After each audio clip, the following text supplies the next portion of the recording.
assunto é cinema. Se entrega, Corisco. Eu não entrego, não. Se entrega, Corisco. Eu não entrego, não. Eu não entrego, não.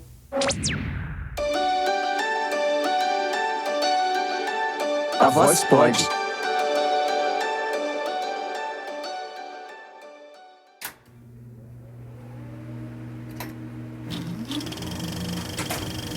Eu parto do princípio que o público brasileiro não conhece meu trabalho e muito menos a crítica. O cinema novo sou eu. Le cinéma nouveau, c'est moi. Eu inventei isso na Bahia. Eu fui a Minas apresentar esse projeto e propor o apoio do Grupo dos Sete, da revista de cinema. Só que eles me chamaram de maluco em Belo Horizonte.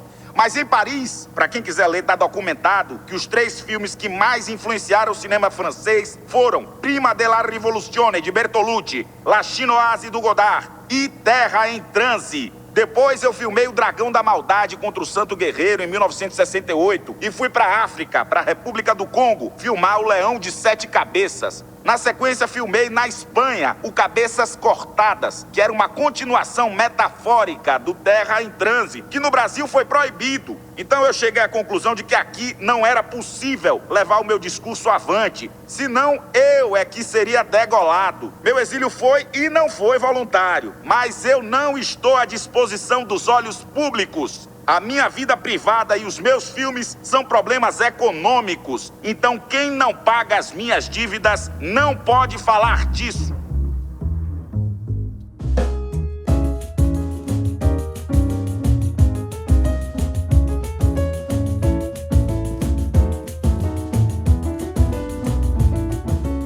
O cineasta Glauber de Andrade Rocha nasceu na Bahia, em Vitória da Conquista, em 1939. E era assim, polêmico, verborrágico, controverso e genial.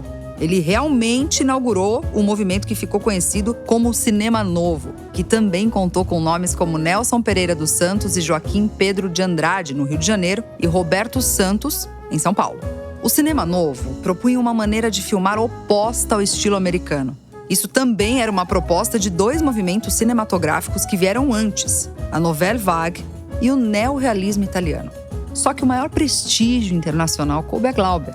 Já em 1964, mesmo ano do golpe militar no Brasil, seu filme Deus e o Diabo na Terra do Sol conquistou o grande prêmio do Festival de Cinema Livre na Itália e foi indicado à Palma de Ouro em Cannes. Mas foi com Terra em Transe, em 1967, que ele entraria para o primeiro time de cineastas depois de ganhar o prêmio Luís Buñuel na Espanha, o prêmio do júri do Festival de Locarno e o prêmio da crítica em Cannes, onde novamente foi indicado a melhor filme.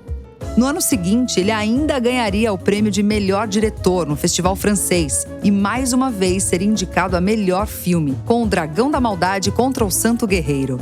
Seus filmes traziam uma visão apocalíptica de um mundo em decadência. Sobretudo, havia uma forte crítica social que fez com que ele fosse tão controverso quanto incompreendido na sua época. Glauber, inclusive, conseguiu ser criticado tanto pela esquerda quanto pela direita brasileira. Em 1971, ele partiu voluntariamente para o exílio, de onde nunca retornou definitivamente. Quando a Comissão da Verdade abriu os documentos sigilosos do regime militar, se descobriu que os militares pretendiam assassinar Glauber, que era considerado por eles como uma liderança subversiva da esquerda.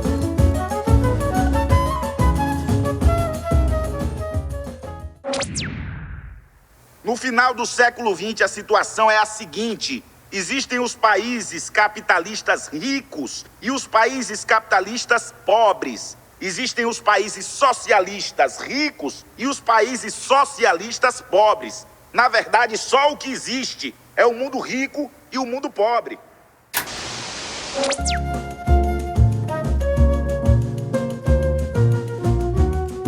Já a esquerda acusava Glauber de dialogar com os militares, principalmente a partir do governo Geisel, que iniciou a abertura política, e de fazer acordos com o seu sucessor, o general Figueiredo, responsável pelo processo da anistia no Brasil. Há quem diga que Glauber aceitou ser execrado pelos intelectuais para poder gerar condições que levassem à anistia. Porém, a única certeza ao se falar de Glauber Rocha é quanto à sua originalidade e à sua visão única de mundo.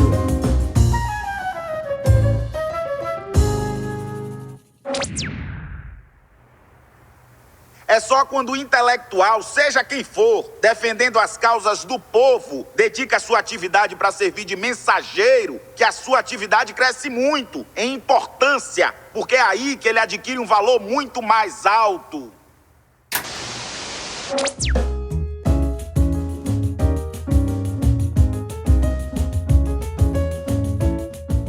Glauber foi casado com a atriz Helena Inês, com quem teve sua primeira filha, Paloma Rocha. Depois, ele se casaria com a artista franco-colombiana Paula Gaitán. Teria mais 2 filhos, Eric e Ava Rocha. Apesar de todo o reconhecimento no cinema internacional, por ironia do destino, no Brasil, sua figura só ficaria conhecida pelo grande público através da televisão, quando ele idealizou e protagonizou o programa jornalístico Abertura, da extinta TV Tupi.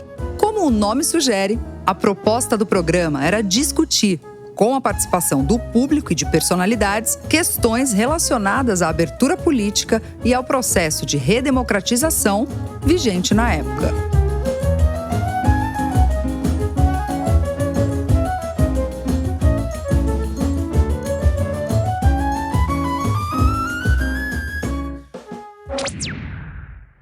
Olha, as grandes ideias não estão nos meios de comunicação, estão na literatura. Aliás, há uma exploração em cima do escritor famoso. Os diretores não têm coragem de investir nas suas próprias ideias e ficam usando a obra de um escritor só para conseguir um financiamento. Eu acho isso extremamente errado, tá entendendo? Seu último longa-metragem foi A Idade da Terra, de 1980, que chegou a ser indicado ao Leão de Ouro em Veneza. No ano seguinte, Glauber, que tinha residência fixa em Sintra, Portugal, teve sua saúde debilitada. Ele passou 18 dias internado em um hospital de Lisboa com broncopneumonia. Logo depois, foi transferido para uma clínica do Rio, onde faleceu no dia 22 de agosto de 1981, com apenas 42 anos. Glauber Rocha teve uma vida polêmica e continua sendo nosso cineasta mais importante. Seus filmes se tornaram icônicos e até hoje influenciam gerações de cineastas no mundo todo.